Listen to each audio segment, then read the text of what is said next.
I like Sarah Stock and Elijah, but they're saying that she cheated and there was a pregnancy. I don't know. We can get into that stuff later. But before we even talk about Epstein, and I'm sure that there's a lot of stuff to cover. You were gone for a year. I saw something that's something with the FBI. I don't know if you're still in America. Yeah. Like, your life has been absolutely insane since the last time we spoke. What's been going on with you, Lauren?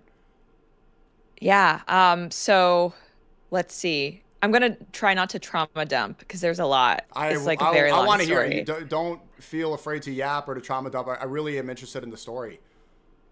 Sure. So last, no, September of 2024, this like it was just a Wednesday, and I remember specifically that it was a Wednesday, like the first Wednesday after Labor Day.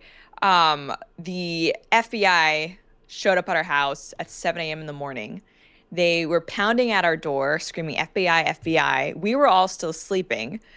So like we kind of rolled out of bed, and just as we were opening the door, we saw that they were literally getting a barricade ready to break down our door because apparently we had taken too long. But they didn't have to break down our door, which was good. And they served us with a search warrant.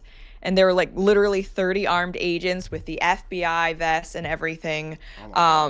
Like armored van. Our neighbors were all like looking at us, all gathered out. And then for the next, I think they were there for around 4 hours. They separated my husband and myself. And then they tore apart our entire house, searched it top to bottom, and confiscated every single electronic device that we had. And they didn't take our passports. They clarified that we weren't being charged with anything, but they strongly recommended that we get a lawyer. And so then they left, and it was just me and my husband, and they had let us call my mom to pick up my daughter so she could be kind of safe and away from things, which was nice. And I know when James O'Keefe got raided, he was like in handcuffs and in his underwear. They didn't go that hard on us. Like my husband, he was just in his pajama bottoms. They at least let him put a shirt on, I suppose. And it was just very kind of surreal. After they left, it was like, okay, well, we need to call someone, I guess, but we didn't have any cell phones. So we had to go to Walmart, and they also basically told us that our bank accounts were being frozen. So we didn't have any phones, any money. We got the cheapest phones we could find and put them on our credit cards. By the way, if you're looking for the cheapest phone, you can find basically it's a Samsung A15. I think it's like 50 to $100 depending on if there's a sale. So that was my phone for like a year because the FBI promised that, oh yeah, we'll just have them for a few weeks, but that was a lie, one of many lies that would come. And so we got our phones, and we're trying to contact our family to let them know what happened and that we're okay. But also I'm trying to look up a lawyer because I have contract lawyers, I have immigration lawyers. I don't have a criminal defense lawyer, let alone one that deals with, I guess, federal issues. And this was like a few hours after we were raided. And then all of these strange numbers started popping up on my screen. And I don't have any of my contacts because it's like a new phone that I just got. I don't have any contacts that are registered. So it's all just numbers that I don't recognize. And then I realized they're all journalists that are calling me.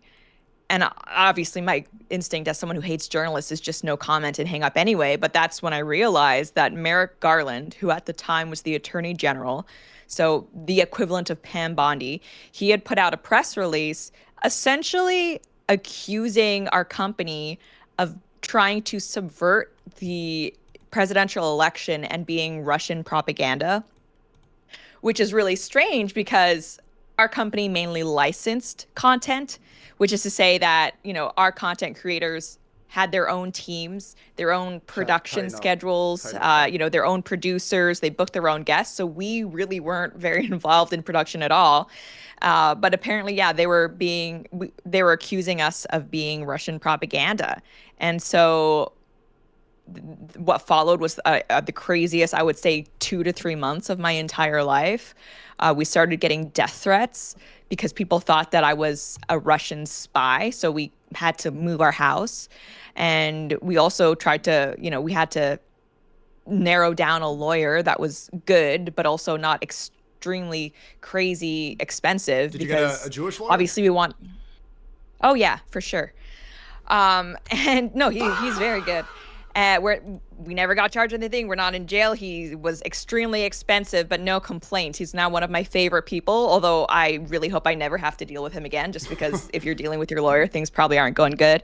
And yeah, well, I mean, we had to borrow money from family to pay for a retainer because the FBI would not release any of our funds, even if it was just going to like legal representation. And so basically, there was a whole investigation into our company and media smears. We were never charged with anything. Our company was never charged with anything.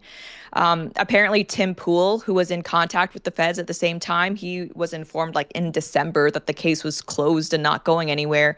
The feds did not mention that to us. After I think December, we didn't hear from them at all.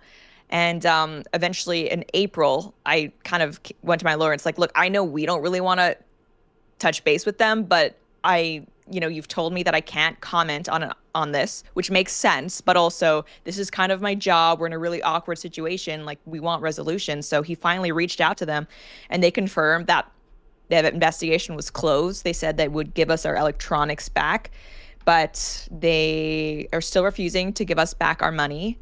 Never been charged with anything, and that's kind of it. It was a really crazy time that ended up being a big nothing burger, which we always kind of knew would be the resolution. But what's been really frustrating is that all the outlets that did hit pieces on us, accusing us of all of these things, absolutely none of them did any updates, retractions, or apologies once the case was closed with no charges against us. And actually, like, just recently online, I saw that there are still people who are lying about what happened, saying that I was charged with stuff. Not true. That our company was charged with stuff. Again, not true. And it was just, I mean, it was very, very illuminating, if nothing else. It really showed us what a lot of people are like when push comes to shove. There were a lot of people who were throwing us under the bus very publicly, but that we knew kind of behind the scenes weren't our friends. But there are also some other people who, I got removed from group chats from people I thought were my friends based on everything that happened, and they never even like offered to, I guess, hear my side of it. But there are also other people who, conversely were really solid and, did give us the benefit of the doubt. And I think, thank goodness for those people. But it's been a crazy ride, and it's still kind of ongoing because, like I said, the feds still haven't released our bank accounts to us. So they froze all your money? Yes. They could just, I mean, you haven't been charged of anything? No.